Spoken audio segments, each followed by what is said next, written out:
वो हमने बताया महावीर स्वामी के पूर्व जितने भी तीर्थकर हुए, जो वो शिक्षा दीक्षा दिए, उनके शिक्षाओं का जो संग्रह है, उसी संग्रह को हम पुब्बो कहेंगे। नहीं, अब महावीर स्वामी के संग्रहों को क्या कहा जाता है? शिक्षाओं के संग्रहों को आगम। दोनों बस इतना है, दोनों किताब है। पुब्बो की संख्या कितनी थी? 14 थी, लेकिन वर्तमान में कितनी है? 12। नहीं, 2 पुब्बे कम है। चलिए, पिछले क्लास हम लोग जैन धर्म के बारे में पढ़े। जैन धर्म में हमने सारी बातों पर चर्चा कर दिया है, उसमें कुछ रहा नहीं। जैन मंदिरों के बारे में हमें जानना था कि जैन मंदिर कहाँ कहाँ हैं, तो फिर कभी आपको बता देंगे, है ना। 3-4 मंदिर जानना है, उसके बाद नहीं। उसके बाद फिर जैन विद्वानों का अध्ययन करना था। तो जैन विद्वान भारत के इतिहास के पन्नों पर हम जैन विद्वानों का अध्ययन कर लेंगे। जैसे जैसे हम राजवंशों को पढ़ते चलेंगे, वहां देखेंगे कौन कौन से जैन विद्वान आए, उनका अध्ययन हम वहां करेंगे। ठीक है, तो जैन धर्म को यही पर हम क्या करते हैं, समाप्त करते हैं। आप लोग कॉपी को सॉल्व करते होंगे तो 1 पेज रहने देंगे, सादा काम आएगा बाद में। ठीक है, चलो जैन के बाद हम लोग बौद्ध पढ़ेंगे। अब हेडिंग दीजिए आप लोग, बौद्ध धर्म। बौद्ध धर्म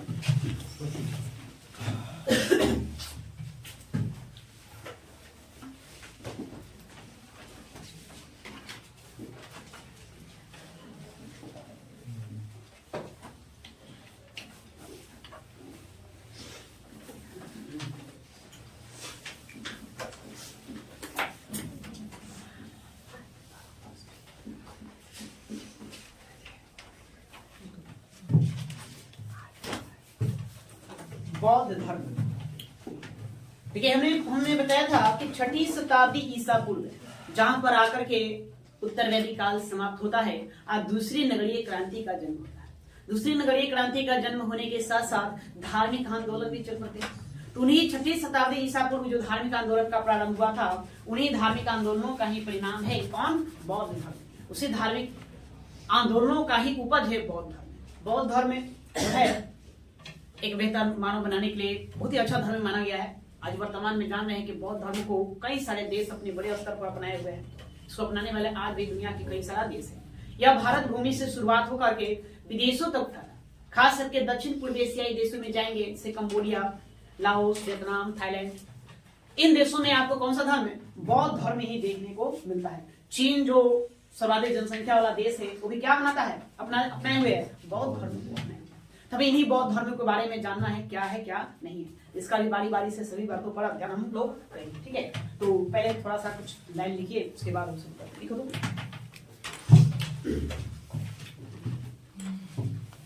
ठीक है, 6ठी शताब्दी ईसा पूर्व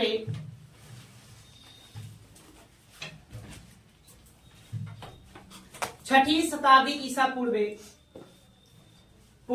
चलाए गए धार्मिक आंदोलनों के परिणाम स्वरूप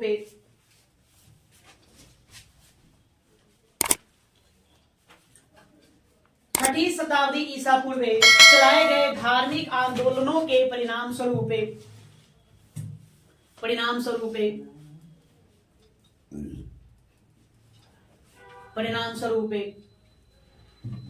बौद्ध धर्म प्रकाश में आया। बौद्ध धर्म प्रकाश में आया।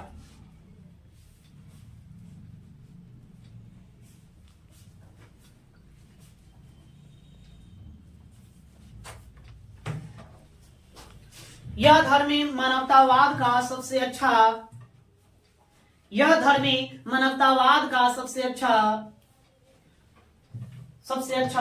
उदाहरण माना जाता है। सबसे अच्छा उदाहरण माना जाता है। उदाहरण माना जाता है।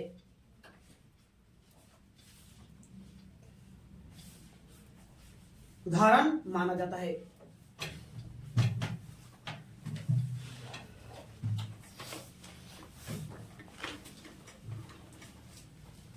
इस धर्म की जननी बिहार रहा। बिहार रहा। इस धर्म की जननी बिहार रहा। बिहार रहा।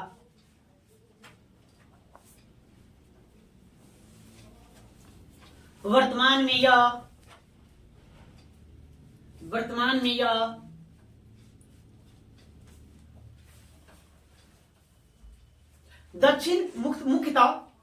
यह मुख्यतः वर्तमान में यह मुख्यतः दक्षिण पूर्व एशियाई देशों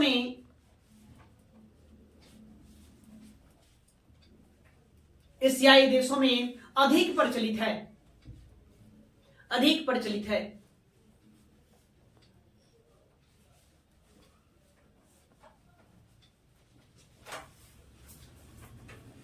अधिक प्रचलित है। इस धर्म के वास्तविक संस्थापक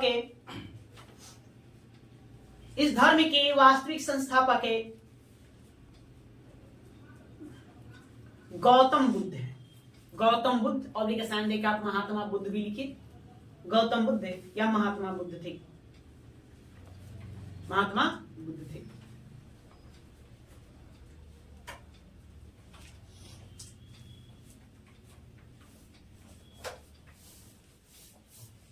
महात्मा बुद्ध थे।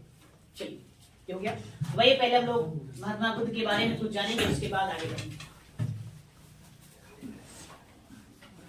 महात्मा बुद्ध, इन्हीं को क्या कहा गया? गौतम बुद्ध कहा नहीं। तो पहले उनके प्रारंभिक जीवन को जान लेते हैं, उसके बाद फिर हम आगे बढ़ेंगे क्या क्या है क्या नहीं। जानते हैं आप लोग इनका जन्म कब हुआ? जन्म जी 563 ईसा पूर्व। 563 ईसा पूर्व इनका जन्म माना गया। जन्म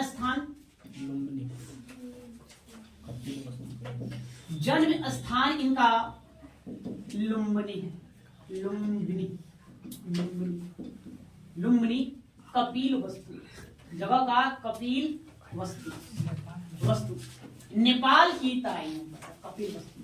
अभी कपिल वस्तु को लेकर के देखिए, या कपिल वस्तु बताया गया कि वर्तमान में जो इसका नाम है, वर्तमान आप लोग भी पेन चलाएंगे, वर्तमान में नेपाल में जाएंगे तो एक जगह है, उस जगह का नाम है रूमी देई। तो रूमी देई को ही माना जाता है या, लेकिन नवीन शोधों के अनुसार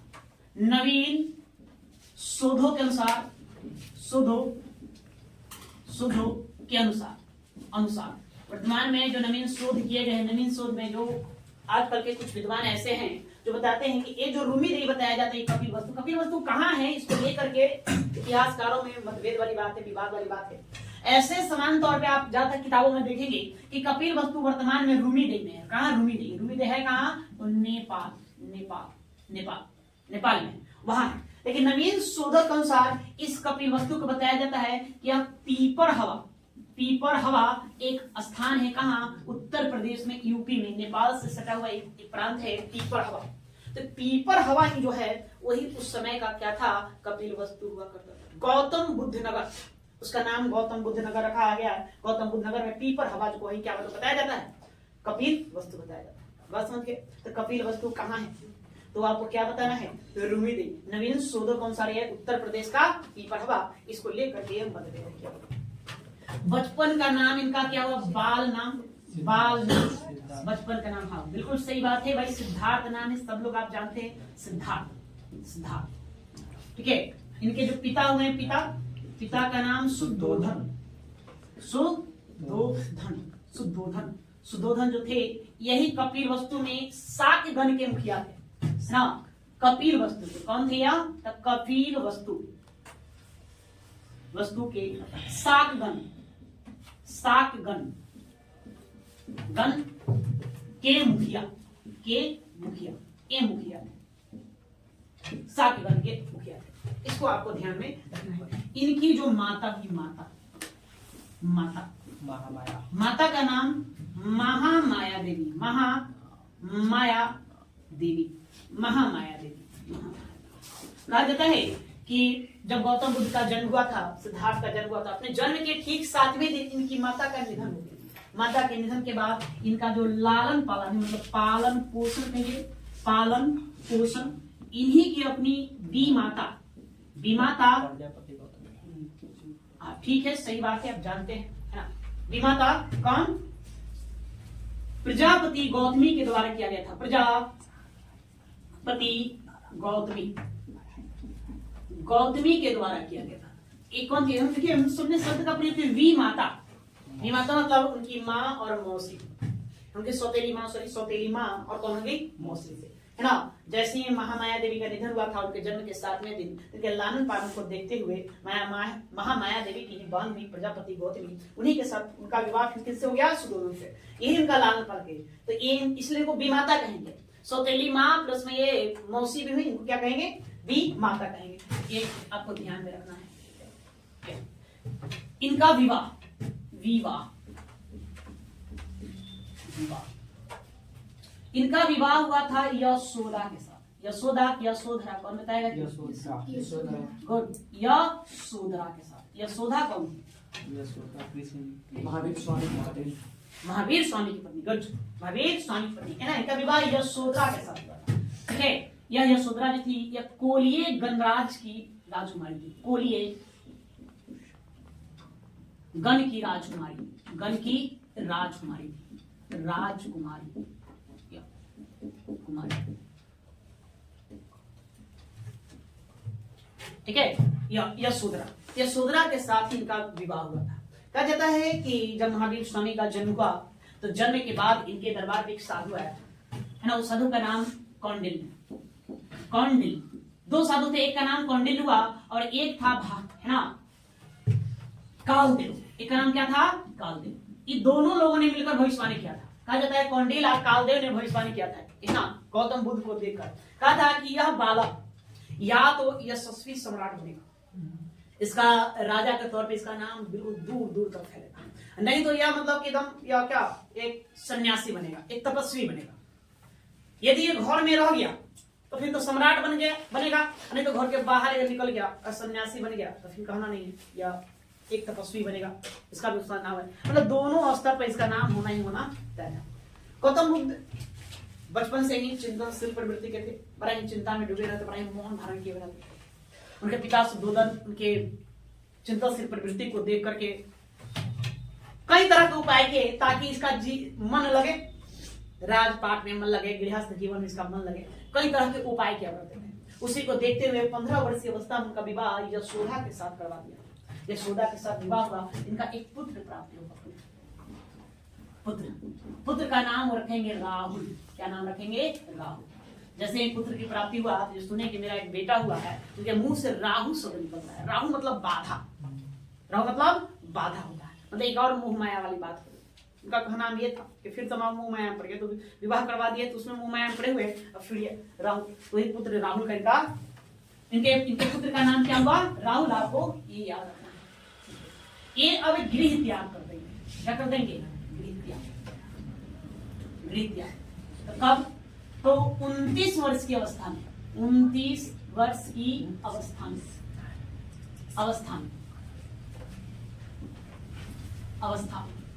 में यह गृह त्याग कर देंगे। इस घटना को, गृह त्याग की जो घटना थी, गृह त्याग की घटना, गृह त्याग की घटना, इस घटना को बौद्ध धर्म में महाभी निष्क्रमण कहा जाता है।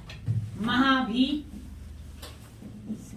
निष्क्रमण कहा जाता है। महावीर निष्क्रमण बौद्ध धर्म में इस घटना को, गृह त्याग की घटना को महावीर निष्क्रमण कहा जाता है। वो क्या करेंगे, अपने साथी, जब घर इनको छोड़ना था इन्होंने अपने सारथी, इनका सारथी था, उनके सारथी का नाम था क्या, कौन बताएगा, अच्छा बताइए कोई, चन्ना। इनके सारथी का नाम था चन्ना, ठीक है, या चंडक, चन्ना या चंडक नाम था। कुछ किताबों में नाम चंडक मिलता है। इनके घोड़ा जो था, घोड़े पर ही सवार हो, घर छोड़ते अपने ग्रथ लेकर, घोड़े का नाम था कंथक, या इसी को केतल कहेंगे, केतल। ठीक है, गृह त्याग करना था तो 29 वर्ष की अवस्था में वो अपना घर छोड़ दिए, अपने सारथी को बुलाए। सारथी का नाम था चन्ना। उसको कहे रथ सवार करो, तैयार करो। रथ पर सवार हुए और वहां से निकल गए। नहीं, इन्हीं के राजपाट में एक नदी था, अनुज्जा नदी के तट पर। अनुज्जा नदी के तट पर वस्त्र का वो क्या करेंगे, त्याग कर देंगे। वस्त्र का त्याग करेंगे। कहा, अनुज्जा नदी के तट पर, सॉरी, अनुमा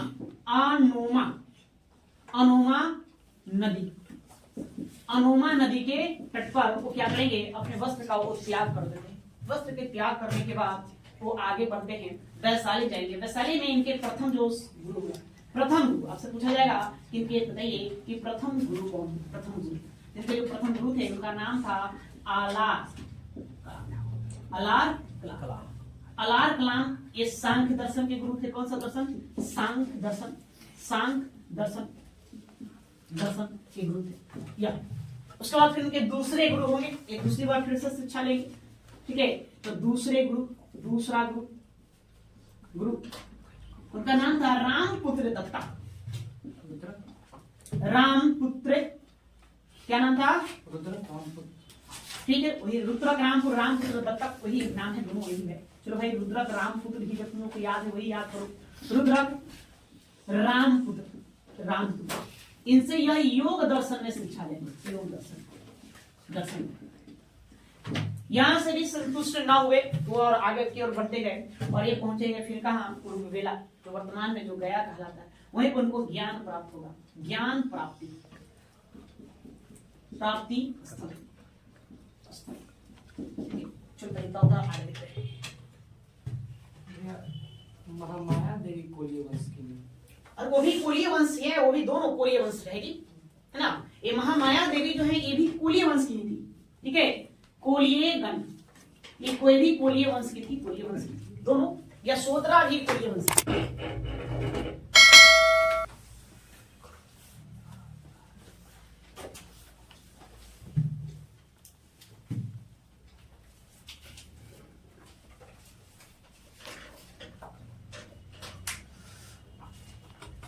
सब लिख लिया होगा जी।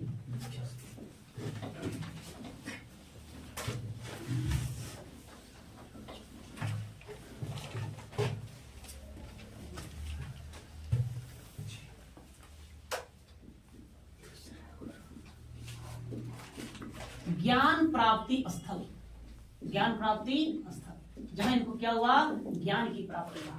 वो जगह है उरुग्वेला। उरुग्वेला में वर्तमान में जो कहलाता है ये क्या है? गया, बोध गया,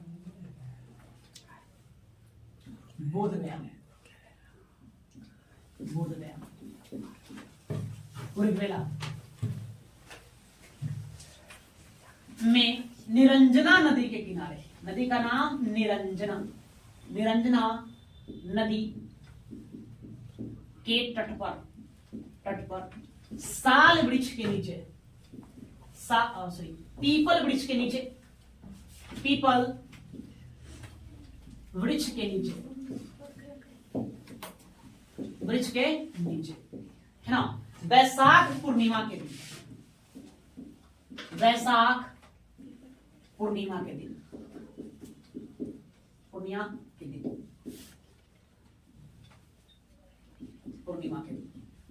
ठीक है। तो इनको ज्ञान की प्राप्ति कहां होगा? उरुग्वेला में। उरुग्वेला वर्तमान ही बोध गया कहलाता है। निरंजना नदी के तट पर, उसमें जो नदी है निरंजना, इसको हम क्या कहते हैं? फल्गु। निरंजना और मोहना दो नदियां हैं अलग अलग, तो दोनों नदियां मिलती है तब वही जगह क्या बनती है? फल्गु बनती है। तो निरंजना नदी के तट पर पीपल वृक्ष के नीचे वैशाख पूर्णिमा के दिन इनको ज्ञान की क्या हुआ था? प्राप्ति हुआ था। ज्ञान प्राप्ति के बाद इनका जो प्रथम अनुयायी था, अनुयायी शिष्य कहिए, तो दो बनेगा। एक का नाम था तपस और दूसरे का नाम था मलिक।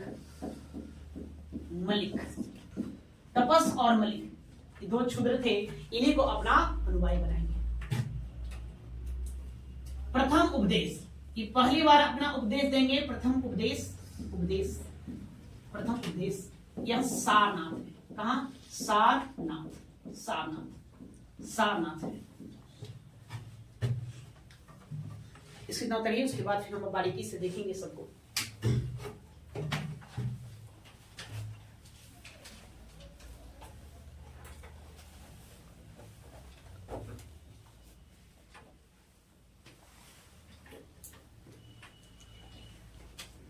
फिर से देखेंगे तो गौतम बुद्ध, महात्मा बुद्ध यानी बौद्ध धर्म के संस्थापक, इनका जन्म, तो जन्म में हम क्या जाने, इनका जन्म कब हुआ था? इनका जन्म 563 ईसा पूर्व हुआ था। ईसा पूर्व।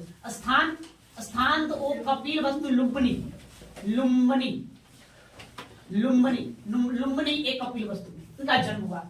जन्म के साथ ही यह बड़ा ही चिंतनशील प्रवृत्ति के थे। चिंतनशील प्रवृत्ति सुनते हैं, मतलब हमेशा मतलब चिंतन करने वाला व्यक्ति, चिंता करने वाला व्यक्ति, बिल्कुल ही शांत मौन रहते थे ना, मतलब उनके चेहरे पर उसका भाव लगता था चिंतन करने का, हर बात वो सोचते रहते थे, मतलब सोच विचार में लगे रहते थे, है ना। कहा जाता है कि हमेशा सत्य की तलाश में था, कि सत्य क्या है, वास्तविकता क्या है, सत्य की तलाश में, दुखों का कारण ढूंढना चाहते थे लोग, इतना दुखी रहते, क्या कारण है, बड़ा ही चिंतनशील प्रवृत्ति थे। तो चिंतनशील प्रवृत्ति के होने के कारण इनका विवाह करवा दिया, ताकि इनका क्या लगे, मन लगे। उनके पिता जो सुधोधन थे, इनको मन लगने के लिए कई तरह के उपाय थे, नाच गाने का भी व्यवस्था करवाते थे, मदिरा नाच गाना सब चीज का व्यवस्था रहता था, फिर भी उसमें उनको मन नहीं लगता था, तो उनको विवाह करवा दिया गया 15 वर्ष की अवस्था में। कितने?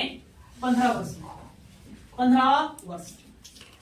किसके साथ? यशोधरा, यशोधरा के साथ, यशोधरा के साथ। उस पर उनका एक पुत्र की प्राप्ति हुआ, पुत्र का नाम था राहुल, राहुल नाम, ठीक है। उसके बाद यह क्या करेंगे, अब गृह त्याग करेंगे। अब यह ध्यान रखना है, गृह त्याग, गृह त्याग, गृह त्याग, ठीक है। एक दिन वो अपने नगर भ्रमण पर निकलते हैं। किस पर? नगर भ्रमण। पहले आप जानेंगे नगर भ्रमण, नगर भ्रमण पर जाते हैं, नगर भ्रमण पर। तो नगर भ्रमण पर निकलने के क्रम में वो 4 दृश्य को देखेंगे, 4 दृश्य। क्या क्या? एक बीमार व्यक्ति, एक बीमार व्यक्ति, बीमार, उसके बाद एक वृद्ध व्यक्ति को देखें, वृद्ध व्यक्ति को देखेंगे। एक को क्या करेंगे, 100 यात्रा देखेंगे कि 100 यात्रा जा रहा है, यात्रा पर लोग निकल रहे हैं, उसको देखेंगे। और फिर एक प्रसन्न चित्त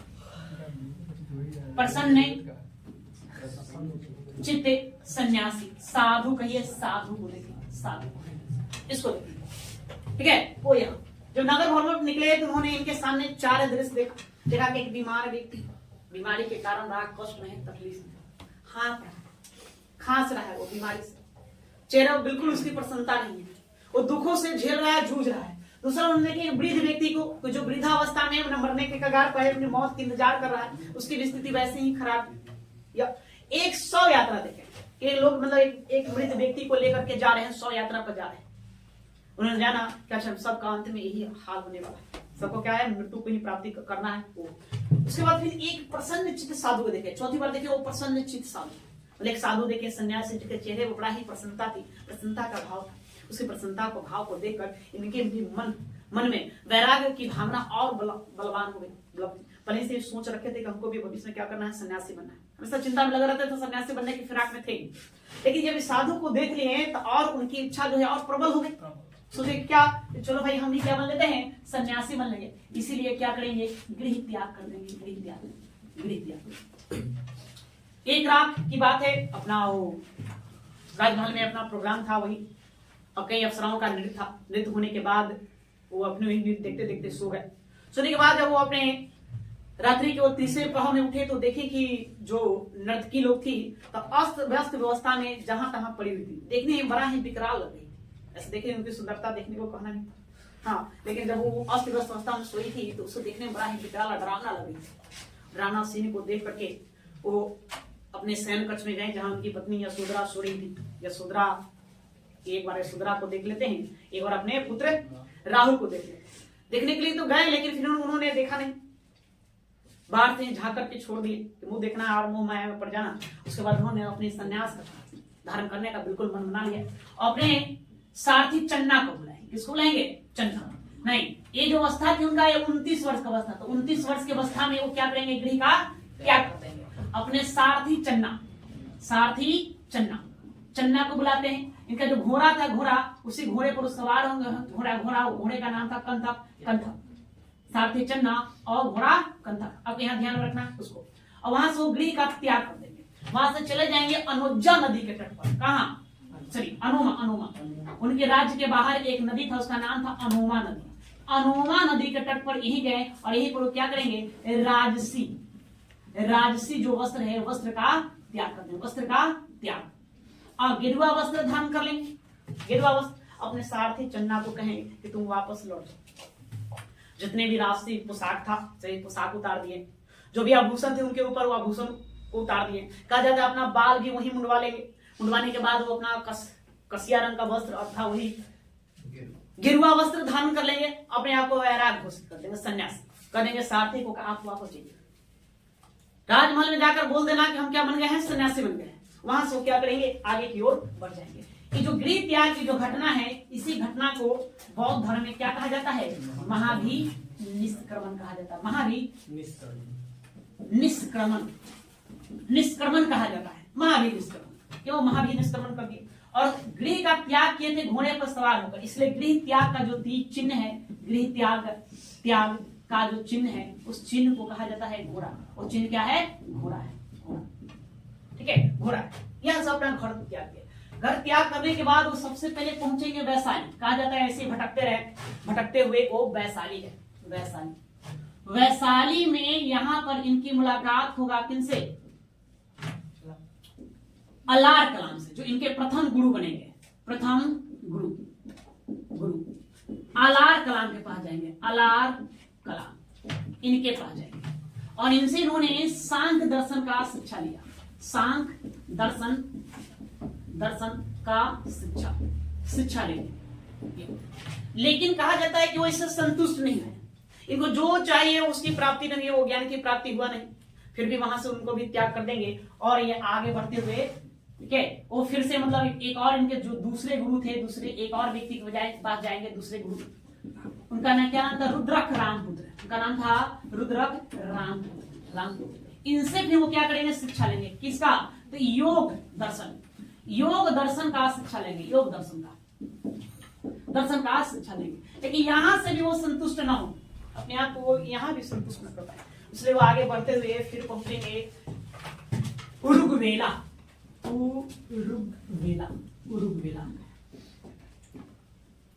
जाएंगे।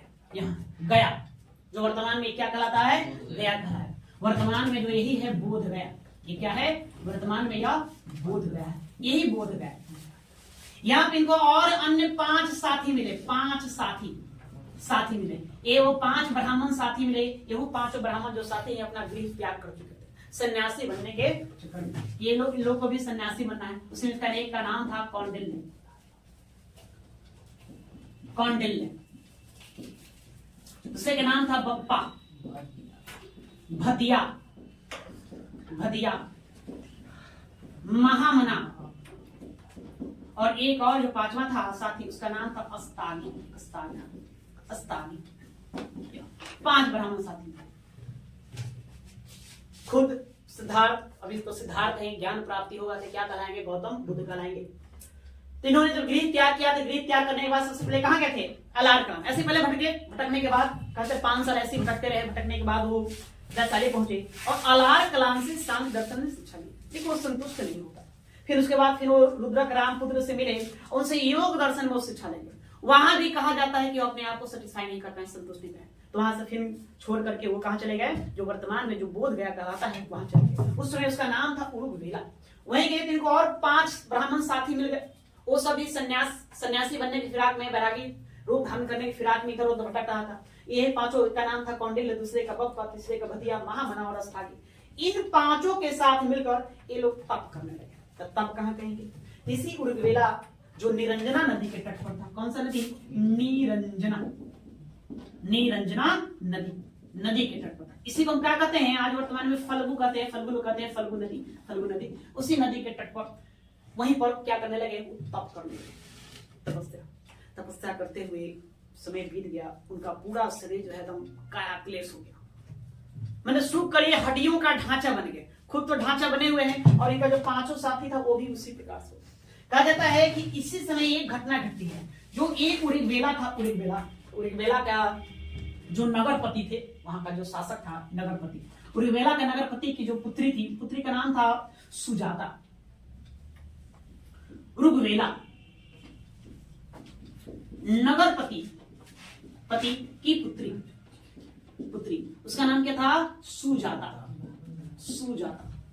वही सुजाता जो थी, वो उसने एक मन्नत मान रखा था, हमें एक मन पसंद वर मिल जाएगा तो हम क्या करेंगे, पीपल वृक्ष की पूजा करेंगे। उसकी इच्छाएं पूरी हो गई। जब सुजाता की इच्छाएं पूरी हो गई तो पीपल वृक्ष की पूजा करने की तलाश में उसी जंगल में गए। अंदर की ओर जाने के बाद देखे कि उस पीपल वृक्ष के आसपास यही 5 ब्राह्मण साथियों के साथ गौतम बुद्ध भी बैठ करके तपस्या में लीन थे। लोग शरीर एकदम जो कहा जाता है एकदम शुक्र हड्डियों का ढांचा था, सिर्फ हड्डी ही बचा हुआ था। मैंने उस अवस्था में लोग चले, मैंने मरने के बाद सुजाता को देखकर बड़ा दया आया। पहले तो सबको साफ सुथरा करने का प्रयास किया, सबको साफ सुथरा की। उसके बाद इन लोगों की तपस्या को भंग करने का प्रयास किया। तो कहा जाता है नृत्य का भी आयोजन किया गया, मतलब नृत्य भी अपना जो हथियार का तौर पर यूज करती है, नाच गाना भी। फिर भी ये लोग अपना तपस्या को क्या करते हैं, भंग नहीं करते। सुजाता अंत में एक वाक्य बोलती है, कहती है कि मत तान बीने के तार को इतना कि वह टूट ही जाए, मत छोड़ बीने के तार को इतना ढीला कि उससे राग ही न निकले। अर्थात सुजाता का नाम है कि किसी भी कार्य को अति से अधिक नहीं करना चाहिए और न ही कम करना चाहिए। उसका नाम यह था। ये बात गौतम बुद्ध को समझ में आ गया कि क्या कहना चाहते हैं। अतः गौतम बुद्ध जो सुजाता के द्वारा लाया गया जो खीर था प्रसाद के तौर पर, वही खीर अपना पीपल वृक्ष को चढ़ाना था, उसी को ग्रहण कर लेते हैं, खा लेते हैं। खाने के बाद उनका तो तब तो भंग हो जाता है। तो 5 ब्राह्मण साथी इन पर गुस्सा हो जाते हैं, कहते हैं ये क्या किया जाता है, ऐसे तो तुमको कभी ज्ञान नहीं देगा। नहीं, उतना दिन से हम लोग तप कर रहे थे, तपस्या कर रहे थे, आज अचानक आप क्या किए, तपस्या को भंग कर दिए। तो गौतम बुद्ध को समझ में आ गया क्या कि मध्यम मार्ग को अपनाना है, अति नहीं करना है, कोई भी काम को अति नहीं, और नहीं कोई काम को क्या करना है, ढीला करना है। कहते हो आप लोग पढ़ते हो, जिस दिन क्लास में समझाते हैं पढ़ना जरूरी है, जाने को गर्दा कबाड़ देता है, धुआं छोड़ा देता है, ठीक है। जाते यहाँ से पालथी मार के बैठ जाता है और रात्रि तक एकदम रात्रि के 2 बजे ले पड़ता है ना। मम्मी कहते हैं बेटा खाना खा लो, तो ये बोलते नहीं आज नहीं, आज कहीं पढ़ना होगा बाद कुछ। फिर अगले दिन जोश ठंडा हो जाता है, फिर वही अवस्था में आ जाते हैं, 1-2 घंटा पढ़ते नहीं, फिर कभी समझाएंगे तो फिर क्या होगा, या कहीं वो मोटिवेशनल सॉन्ग या कोई मोटिवेशनल वीडियो देख लेगा, या आस पड़ोस में कोई नौकरी जॉब लग जाएगा, तो देखना जोश में आ जाता है। और जोश में आकर के फिर जाकर के फिर एकदम गर्दा कबाड़ देना, लगता है कि एकदम पानी पानी कर देंगे, एकदम कादो कादो जो कहा जाता है ना वो कर देंगे, ठीक है। या फिर अगले दिन फिर से उसी अवस्था में नहीं, एक गलत बात। तो हम ना तो किसी एक दिन पूरा अति कर देंगे और फिर शुरू हो जाएंगे। गौतम बुद्ध का वही मानना था कि मध्यम मार्ग अपनाएंगे। ये आगे चल के माध्यमिक मार्ग, अष्टांगिक मार्ग का सिद्धांत देंगे, मध्यम मार्ग का क्या देंगे, सिद्धांत देंगे। तो उनको बात को समझ में आ गया, हमको क्या करना है, मध्यम मार्ग को अपनाना है, न अधिक करना है न ही कम करना है, ठीक है। हिसाब से अपना चलना है, वही पढ़ाई में यूज करना है। कहते हैं ज्यादा मत पढ़ो, रोज 6 घंटा पढ़ो, लेकिन रोज पढ़ो। तो 6 घंटा पढ़े लेकिन रोज पढ़ेंगे उतने में काम हो जाएगा। तो सब रूटीन बनाता है 14 घंटा पढ़ना, 16 घंटा पढ़ना, लेकिन एको दिन फॉलो करा नहीं। तो गौतम बुद्ध का बात समझ में आ गया यहाँ को। तो सुजाता के द्वारा दिया गया वो खीर खा लेते हैं। खीर खाने के बाद इनके 5 ब्राह्मण साथी गुस्से में उनको छोड़ करके वो चले जाते हैं। इनको तो बात समझ में आया, एक वहीं पर फिर वो तप करेंगे। 7 गो पत्थर कहा जाता है कि ऐसे 2 तरह की बातें लिखा जाता है। कहा जाता है एक ही पत्थर जो था शिलापट, उसी को बैठ कर तप अपना करते रहे, हमको ज्ञान की प्राप्ति हुआ। अब बोध गया में जाएंगे जहां इनका जो मंदिर निर्माण किया गया है, गौतम बुद्ध की ज्ञान प्राप्ति स्तर पर महाबोधि मंदिर का स्थापना किया गया है ना। वहां जाएंगे तो 7 शिलापटों के बारे में बताया जाता है। इस तरह के 7 शिलापट थे, है ना। उन्हीं 7 शिलापटों पर सब पर 7 दिन, कितने दिन, 7 डेज सब पर वो अपना क्या करते हैं, वो तप करते हैं। तप करने के बाद उनको ज्ञान की क्या होती है, प्राप्ति हो जाती है। अब किस तरह से ज्ञान की प्राप्ति है पता नहीं, ठीक है। इनको ज्ञान की प्राप्ति हो गया था। क्या हो गया, ज्ञान प्राप्ति, ज्ञान प्राप्ति। ज्ञान की जो प्राप्ति होती है वो स्थल का नाम से जानेंगे कहाँ, रुगवेला। रुगवेला में जो वर्तमान में क्या कहलाता है, बोध गया कहलाता है। बोध गया कहलाता है। उसी बोध गया में ज्ञान की प्राप्ति हुआ। कौन सा वृक्ष है, तो पीपल वृक्ष। ये याद रखना है, पीपल वृक्ष। इसी पीपल वृक्ष को आज बोधि वृक्ष भी कहते हैं। क्या कहते हैं, बोधि वृक्ष कहते हैं। वर्तमान इसको बोधि वृक्ष कहते हैं। वही पे वो ज्ञान की प्राप्ति हो जाती है, ठीक है। तो ये ज्ञान की प्राप्ति में लीन थे। तो अंतिम के चरण में जो 7 दिन जो अपना तपस्या में लीन थे, तो कई असुरी शक्तियों ने, कहा जाता है मारक नामक देवता के असुरों के नेतृत्व में असुरी शक्तियों ने उनके ऊपर भारी वर्षा करवाता है, आंधी तूफान लगता है, मैंने एक किया जाता है मारक नामक असुरी शक्तियों, असुरों के द्वारा। आप कभी बोध गए होकर जाएंगे तो आप देखेंगे जो महाबोधि मंदिर के ठीक उस साइड है ना, दक्षिण की तरफ आप देखेंगे एक तालाब है। तालाब में भगवान बुद्ध की प्रतिमा को बनाया गया है और उनके ऊपर एक शेष नाग जो है उनको ऐसे करके ढके हुए हैं। तो वही असुरी शक्तियों के द्वारा जब इनके ऊपर आक्रमण किया गया था, मान लो दरअसल इनके तरफ से आपको भंग करने के उद्देश्य से, तो भगवान विष्णु अपना शेष नाग भेजे थे इनको क्या करने के लिए, रक्षा करने। ठीक है, या तो पीपल वृक्ष के नीचे यही ज्ञान की प्राप्ति कौन दिन, वो दिन था वैशाख पूर्णिमा। वैशाख पूर्णिमा का दिन था, पूर्णिमा का दिन, यही पर उनको क्या हुआ, ज्ञान की प्राप्ति हुई। ज्ञान की प्राप्ति हुआ, ज्ञान जब मिल गया तो कैसे जाना हुआ, ज्ञान मिल गया तो क्या करेंगे, वो आगे की ओर बढ़ेंगे, आगे बढ़ेंगे तो गया में ही एक स्थान है आज वर्तमान में डुंगेश्वरी। क्या है, डुंगेश्वरी। वही गया में जाएंगे तो गया के जंगलों में इनको 2 क्षुद्र लोग मिलते हैं, 2 क्षुद्र। जो पहला अनुयायी बनेगा यही पर इनको मिलेगा प्रथम अनुयायी, अनुयायी। एक बार गया में मिलेगा 2, एक का नाम था मलिक और दूसरे का नाम था तपस। यही मलिक और तपस को एक पहली बार अपना उपदेश दें। कहा जाता है कि पहला बातें जो अपना ज्ञान की जो बातें हैं इन्हीं दोनों को बताए। दोनों गौतम बुद्ध की बातों से बहुत अधिक प्रभावित हुआ। बहुत अधिक प्रभावित होने के बाद वही दोनों इनका क्या बन गया, शिष्य बन गया, चेला बन गया, इनके साथ हुई। और यहाँ से वो बाद ये जाएंगे कहाँ, सारनाथ जाएंगे, सारनाथ। ये जो सारनाथ है ये वाराणसी से ठीक है 5 से 7 किलोमीटर दूरी पर है सारनाथ। उसी सारनाथ के पास पहुंचेंगे। उसी सारनाथ को उसमें ऋषि पतनम भी कहा जाता था। इसका और प्राचीन नाम क्या है ना, ऋषि पतनम। उसको अब ये भी जानेंगे, इसी का नाम है ऋषि पतनम। इसी को हम मृगदाव भी कहते हैं, मृगदाव। इसी का और नाम क्या है, मृगदाव भी है। इसी का और नाम है मृगदाव। यहीं पर जाएंगे और यहीं पर अपना क्या करेंगे, प्रथम उपदेश देंगे। उपदेश देने के लिए जो भाषा था, वो भाषा का प्रयोग करेंगे पाली। किसको उपदेश देंगे, तो अपने 5 ब्राह्मण साथियों को, 5 ब्राह्मण साथियों को इन्हीं को क्या करेंगे, पहली बार उपदेश देंगे। या वही 5 ब्राह्मण साथी वही सारनाथ में अपना तप करते हुए मिल गया। तब कर ही रहा था, गौतम बुद्ध वहां पहुंच गए। भाई हमको तो ज्ञान की प्राप्ति हो गया, तुम लोग को मिला कि ना मिला बात। या तो 5 ब्राह्मण साथी कहा तो कैसे मान लिया कि आपको ज्ञान की प्राप्ति मिला, तो वाद विवाद होता है। 5 ब्राह्मण साथी जो थे गौतम बुद्ध से अपना सवाल करते हैं। उस सवाल का बड़ा ही सुगमता से, सरलता से जवाब देते हैं, है ना। उसको संतुष्ट कर दिए, सेटिस्फाइड कर दिए। 5 ब्राह्मण उनका जो साथी था उनके सवालों से संतुष्ट हो गया, उनके चरणों पर गिर पड़ा और अनुरोध किया कि आप मुझे अपना शिष्य बना ले, अनुयायी बना ले। फिर उनको भी अपना वो क्या करेंगे, अनुयायी बना लेंगे। ठीक है, यहाँ गौतम बुद्ध को ज्ञान की प्राप्ति मिल गया। ठीक है, उसके बाद फिर वो अपना घूम कर 30 वर्षों तक उत्तर प्रदेश और बिहार का जो क्षेत्र है, मतलब उत्तर भारत का मुख्य रूप से जो क्षेत्र है, उन क्षेत्रों में अपना उपदेश देंगे, अपना ज्ञान की बातों को रखेंगे। तो क्या क्या बातें बताए इनके ज्ञानों में, उन सारी बातों को हमको देखना है। फिर से एक बार रिकॉर्ड कर लेते हैं। तो जन्म इनका कब होगा, 563 ईसा पूर्व को। कहा, लुम्बिनी की पहचान कहां से किया गया है, वर्तमान में आप उत्तर प्रदेश के एक जगह है पीपरहवा, सिद्धार्थ नगर पीपरहवा। तो पीपरहवा से कुछ विद्वान लोग पहचान करते हैं वही पीपरहवा उस समय का क्या था, लुम्बिनी था। लेकिन ऐसे हम लुम्बिनी के बारे में क्या जानेंगे कि नेपाल में एक जगह है लुम्बिनी, वही लुम्बिनी क्या है, लुम्बिनी है। यहाँ इनका जन्म होता है। तो जन्म होने के बाद 2 साधु, एक का नाम क्या था, कौंडिल। देखो कंफ्यूज नहीं, यहाँ भी एक कौंडिल है, ये वो नहीं, दूसरा कौंडिल।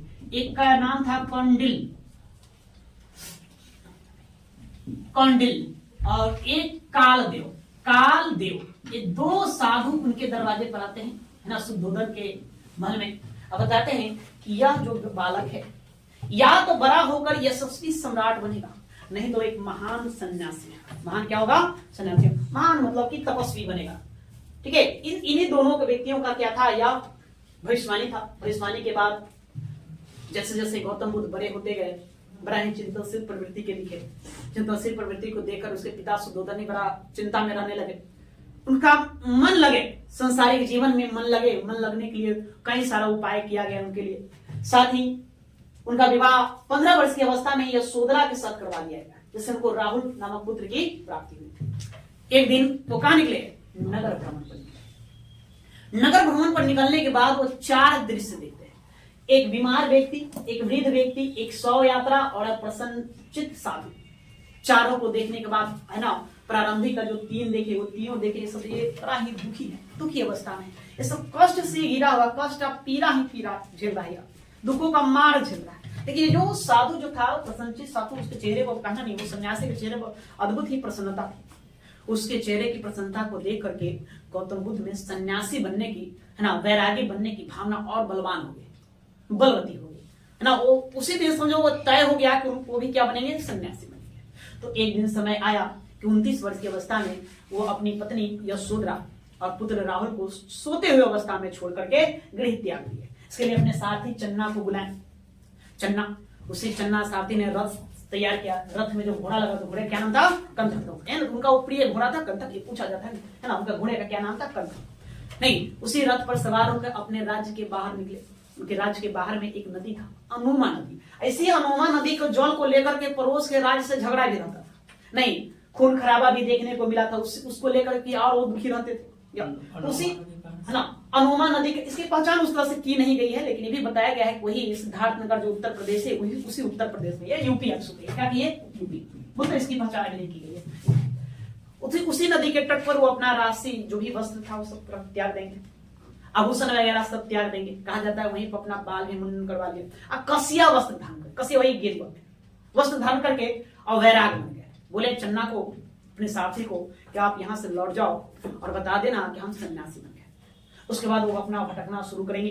भटकते हुए कहाँ पहुंचेंगे, अलार कलाम के बाद उनसे सांख्य दर्शन की शिक्षा लेंगे। फिर रुद्रक रामपुत्र, उनसे वो योग दर्शन की शिक्षा लेंगे। 2 गुरुओं से शिक्षा दीक्षा लेने के बाद भी अपने आप को संतुष्ट महसूस नहीं किया, जो चाहिए उनको मिल नहीं पाया।